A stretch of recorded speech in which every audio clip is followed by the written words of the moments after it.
Hello everyone, আসসালামু আলাইকুম। PN daily ব্লগে সবাইকে অনেক অনেক শুভেচ্ছা। আবার চলে আসলাম নিউ আরেকটি লাইফস্টাইল ডেলি ব্লগ নিয়ে। এগুলো কি ভাবছ তোমরা যে প্রথমে এগুলো কি দেখতেছি? আসলে এগুলো আমার দুই ছেলের পুরানো কাপড় চোপড় বের করেছি। ঘরের মধ্যে জানো না, জায়গা হয় না, এখানে কাপড় ওখানে কাপড়, এই যে বাছাই করে সব কাপড় বের করেছি। সবগুলো পুরানো আর নতুন দিয়ে পুরান দিয়ে মিক্সড করে ফেলে, তারপরে বলে কি আমাদের কাপড় নাই কাপড় নাই। ঘরে কিন্তু প্রচুর কাপড়, নিউ নিউ গেঞ্জিগুলো ফেলে রাখছে। তাই যে সব একদম বাছাই করে পুরান যেগুলো আছে জেসমিন আপুকে বললাম সাইড করে রেখে দেন, এগুলো দিয়ে ঘর ঠর মুছে তারপরে ফেলে দিব। আর এই যে সব সাইড করে রেখে দিতেছে। আবার তো মাঝে মাঝে বৃষ্টি হয়ে যায়, তাই তাড়াতাড়ি করে আবার শুকনো জায়গায় রেখে দিলাম। ঘর মোছামাছি করতে কিন্তু অনেক কাপড় লাগে, তারপরে অনেক গরিব আসে সাহায্যের জন্য কাপড়, তারপর রেখে দেই, তাদেরও দেই। হঠাৎ করে দেখা যায় চলে আসে, তখন কাজ হাতে থাকে, আর হঠাৎ করে আসলে কিন্তু বের করে দেওয়া যায় না। আর রেখে দিব, যদি আসে দিয়ে দিব, না হয় ঘর ঠর মুছে নিব। আর আজকে দেখো এই যে শর্টকাট রান্না করব। রান্না তেমন একটা করতে ইচ্ছা করতেছে না, ভালো লাগতেছে না, তাই বাচ্চাদের একটু গরুর মাংস বের করে পাতলা পাতলা করে একটু কেটে নিছি, একটু মশলা দিয়ে ফ্রাই করে দিব। এই যে দেখো হলুদের গুঁড়া, মরিচের গুঁড়া, তারপরে গরম মশলার গুঁড়া, আদা রসুন বাটা, লবণ, একটু লেবু দিয়ে তারপরে ভালো মতো মেখে নিব। একটু সয়া সসও দিব, একটু পরে দিব। মেখে একটু আধা ঘন্টা একটু রেখে দিই। আর ওদিকে আমি একটু চিংড়ি মাছ কেটে নিই, আধা ঘন্টা মেখে রেখে দিব। আর যারা এই পর্যন্ত আসো প্লিজ একটা লাইক দিয়ে ভিডিওটা দেখা শুরু করো। জানো কমেন্টের তুলনায় লাইকটা অনেক বেশি আসে। কালকে আমার ভিডিওটায় 80টা কমেন্ট আসছে আর লাইক আসছে 120টা। তখন কেমন লাগে বলো? অনেকে কমেন্ট দিতে না ভুলে যায়। আমি যার ভিডিওগুলো দেখি আমি কিন্তু কখনো কমেন্ট করতে ভুলি না। আর আধা ঘন্টা মাংসটা এই যে দেখো ঢেকে রেখে দিয়েছিলাম মশলাগুলো ঢোকার জন্য। আধা ঘন্টা পরে একটু সয়া সস দিয়ে দিলাম। সয়া সসটা আগে দিই নাই, কারণ সয়া সসটা আগে দিলে না মাংসতে একটু পানি ছেড়ে দেয়। সয়া সসে কিন্তু প্রচুর পরিমাণ লবণ থাকে, তাই।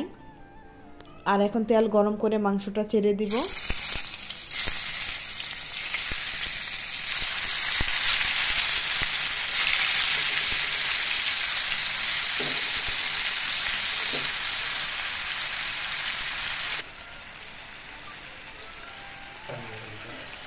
আর মাংসগুলো ভেজে নেই।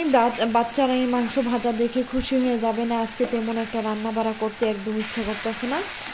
আমি একটু চিংড়ি মাছ ভুনা করে খেয়ে নেব, আর একটু তরকারিও আছে ফ্রিজে, সেটা দিয়ে খাওয়া হয়ে যাবে। একদম প্রতিদিন ঝোল ঠুল রান্না, মশলার তরকারি রান্না খাওয়া একদমই ভাল লাগে না। ভালো লাগতেছে না মানে ভালো লাগে, কিন্তু আজকে শরীরটা মনটা একটু ভালো না, তাই এই যে শর্টকাটভাবে ওদের মাংসটা ফ্রাই করে দিয়ে দিলাম।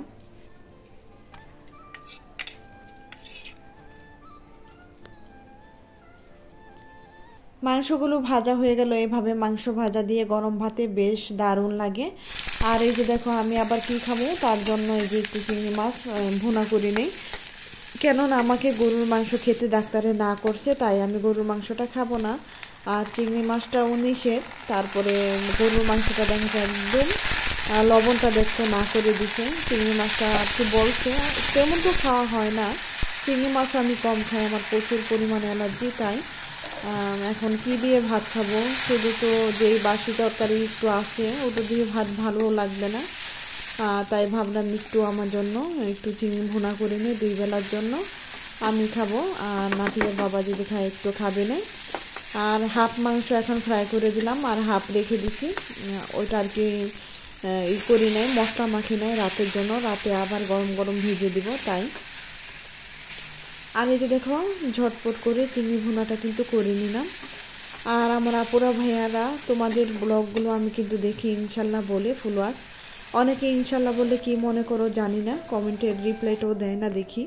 আসলে ইনশাল্লাহ বলে কিন্তু মিথ্যা কথা বলা যায় না। আর দেখবা এমনি যাদের ভিডিওগুলো দেখা হয় একটু কিন্তু ওদিক ওদিক হয়, একটু টেনে দেখা হলেও কিন্তু হয়। ইনশাল্লাহ বলে ফুলওয়াজ যদি বলি তাহলে কিন্তু পুরাটা ভিডিওই দেখা হয়, কারণ ওই যে উপর আল্লাহ দেখতেছে, আল্লাহর নাম নিয়ে কিন্তু আমি ভিডিওটা দেখতেছি। উপর আল্লাহকে কিন্তু মিথ্যা কথা বলা যাবে না, তখন কিন্তু দেখা যায় আমার সমস্যা হবে। আর আল্লাহর ইনশাল্লাহর নাম নিয়ে, আল্লাহর নাম নিয়ে কখনো মিথ্যা কথা বলে কারো ভিডিও দেখব না। আর যখন দেখা যায় আমি একটু এদিক ওদিক যাব কিংবা একটু ভিডিও একটু এদিক ওদিক হয়ে গেছে, তখন দেখা যায় ভিডিওটা দেখে তারপরে কমেন্ট করে দিই। আর ফুল ভিডিওটা যখন আমি অন করে রেখে দিই, তখন আমি ইনশাল্লাহ বলে সবার ভিডিওগুলি দেখি। আশা করি আমার আপুরা ভাইয়ারা আমাকে বিশ্বাস করবে। বিশ্বাস না করলে কিন্তু ইউটিউবের জগতে কখনো থাকা যাবে না। আর তোমরাও আশা করি, যদি অত বড় কমেন্ট করতে তোমাদের সমস্যা হয়, তাহলে তোমরা যদি শুধু ইনশাল্লাহ বলে যাও, তাহলে আমি বুঝে নিব যে ইনশাল্লাহ আমার আপুরা আমার ভিডিওটা ফুল ওয়াচ করে দিছে। আমি আর ইনশাল্লাহ উপরে আর কোনো সন্দেহ কিছুই থাকবে না। আমিও ইনশাল্লাহ বলে তোমাদের ভিডিওগুলো দেখব। আর সময় তো দেখা যায় অনেকটাই ভিডিওটা অন করে রেখে এদিক ওদিক কাজ থাকে, তাই ভিডিওটা বেশিরভাগই আমি অন করে ইনশাল্লাহ ফুল ওয়াচ বলে যাই। তারপর তো এই যে দেখো বিসমিল্লাহ বলে ভাতটা খেয়ে নিলাম, চিংড়ি মাছ ভুনাটা। আর দেখো তোমাদের দেখালাম লাল টকটক ব্রেনটা, একদম কিন্তু দেশি চিংড়িতে এই মন লাল টকটক ব্রেন পাওয়া যায়। আর প্রথমে খেয়ে নিলাম বাদাম ভর্তা দিয়ে, আর ওই যে গুঁড়া মাছ। আর বিকালে মাশাআল্লাহ আমাদের ফুলগুলো একটু তোমাদের সঙ্গে শেয়ার করলাম।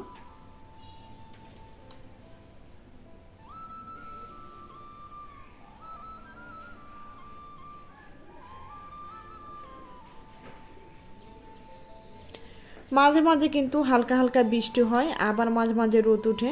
আর সবার চ্যানেলে দেখি তালের পিঠা, তালের বড়া সবাই খেয়ে নিতেছে, আমার একটু লেট হয়ে গেল, তাই তোমাদের সঙ্গে শেয়ার করলাম। এই যে দেখো এইভাবে জালিতে ঘষে নিলে আর পানি লাগে না, পানি ছাড়া এই যে দেখো আমি তালের রসটা পুরাটাই বের করে নিছি। এমন যাদের বাসায় স্টিলের জালি থাকে, এই জালি দিয়ে 2 হাত দিয়ে ধরে, আমি তো 1 হাত দিয়ে দেখাচ্ছি, এতক্ষণে আমি 2 হাত দিয়ে ধরেই আর কি এই যে দেখো বড় একটা তাল এই গুলাটা বের করে নিছি। এইভাবে না খুব সহজে তালের গুলাটা খুব তাড়াতাড়ি পানি ছাড়া বের করা যায়। আর এই তালের মাথটা আমি একটু চুন দিয়ে আর কি মাথটা ফেলে দিব, তাই আমি আজকে পানি দিব না। তোমরা চাইলে একটা কাপড়ে ঝরাদা নিতে পারো। এই যে দেখো আমি একটু কেটে নিছি, বটি দিয়ে কেটে এই যে সাইডটা বের করে নিছি। এটা তো তোমরা সবাই জানো। এই যে দেখো এটা কত ধারালো, এটার মধ্যে ঘষা দিলে খুব সুন্দর হয়ে যায়। এই যে দেখো কতটা সুন্দর করে তালের গুলাটা বের হয়ে গেছে। আর অনেকে ভাবতে পারো যে আপু 2টা পাত্রে কেন রেখে দিছো তালের গুলাটা। আসলে আমি 2টা পাত্রে রেখে দিছি, একটা হলো আমি দুধ দিয়ে নারকেল দিয়ে জাল দিয়ে আর কি মুড়ি বা রুটি দিয়ে খাবো, আর একটা হলো আমি তালের বড়া পিঠা বানাবো। বড়া পিঠাটাও কিন্তু খুব ভালো লাগে, তাই এখানে আমি 2টা পাত্রে রেখে দিছি। আর কত সুন্দর করে যে এই যে তালের এটা বের করে নিলাম তালের রসটা। আর এখানে যে তালটা বসাই দিছি, সন্ধ্যাবেলা কিন্তু এগুলো করে নিতেছি, সারাদিন কিন্তু ছোটো দিনে সময় পাওয়া যায় না। আর এই যে হাফটা আমি রেখে দিছি বড়া পিঠা বানানোর জন্য।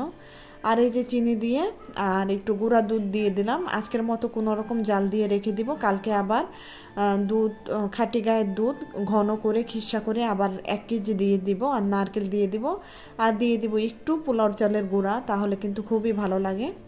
আর আজকে এতটুকুই আমি জাল দিয়ে রেখে দিব, আর বেশি জাল দিব না। তালটা আমি 3-4 দিন জাল দিয়ে খাবো, তাহলে খুব ভালো লাগে। আর একদিন তাল জাল দেওয়া আমি কখনো খাই না। আর এখন এই যে দেখো বুড়া পিঠাটা তৈরি করে নেব। তালের বুড়া পিঠা, এই যে চালের গুঁড়ি নিয়েছি, আমার ফ্রিজে ডিপ ফ্রিজে চালের গুঁড়ি সংরক্ষণ করা ছিল, সেই গুঁড়িটা দিয়ে আজকে আমি তালের বুড়া পিঠা তৈরি করব। দিয়ে দিলাম তালের গুলাটা, আর চিনির মধ্যে যে লবঙ্গ দিয়ে রেখেছি, তাই লবঙ্গটা পড়ে গেছে, দিয়ে দিলাম পরিমাণ মতো চিনি। আর আমি তালের বড়া পিঠাটায় নারকেল দিব না, তোমরা চাইলে নারকেল দিয়ে নিতে পারো। নারকেল আমার হাজব্যান্ড আর কি পছন্দ করে না, মানে তার প্রচণ্ড গ্যাস হয়, তাই সে নারকেল খেতে চায় না। এই জন্য আমি নারকেলটা বাদ দিয়ে অনেক পিঠা তৈরি করি, কারণ ফ্যামিলির মধ্যে যদি একটা জিনিস তৈরি করি, একটা মানুষ যদি না খায়, তখন কিন্তু খুবই ভালো লাগে। ফ্যামিলির ভালো মন্দ মিলে কিন্তু আমাদের জীবন, আর একজনের জন্য একটু স্যাক্রিফাইস করতে হয়। তা নারকেলটা কিন্তু আমার ভালো লাগে, কি করব, হাজব্যান্ডের জন্য তো একটু স্যাক্রিফাইস করতেই হবে। আর ওই তালের যে গুলাটা আমি জাল দিতেছি, সেটাও যদি হাজব্যান্ড খেতে চায়, তাহলে আর নারকেল দিব না, তাই আমি এইভাবে আজকে রেখে দিলাম, তাকে জিজ্ঞেস করে তারপর রান্না করব। আর এখানে দেখো মাশাআল্লাহ পিঠাগুলো কত সুন্দর হয়ে গেছে।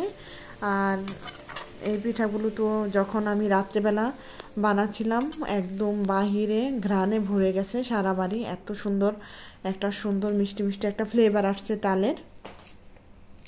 আর ভিডিওর এই পর্যন্ত যারা ছিল তাদের তো অসংখ্য অসংখ্য ধন্যবাদ। দেখো কতটা মচমচে কতটা সুস্বাদু, আমি গরম গরম খেয়ে একটু দেখালাম।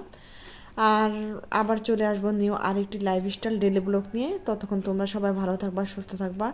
আর বন্যাবাসীদের জন্য অনেক অনেক দোয়া, আল্লাহর কাছে সবসময় দোয়া করি আল্লাহ আমাদের বাংলাদেশটাকে তুমি হেফাজত করো, রক্ষা করো। তো আজকের মতো এখানে শেষ করবো। আল্লাহ হাফিজ, আসসালামু আলাইকুম।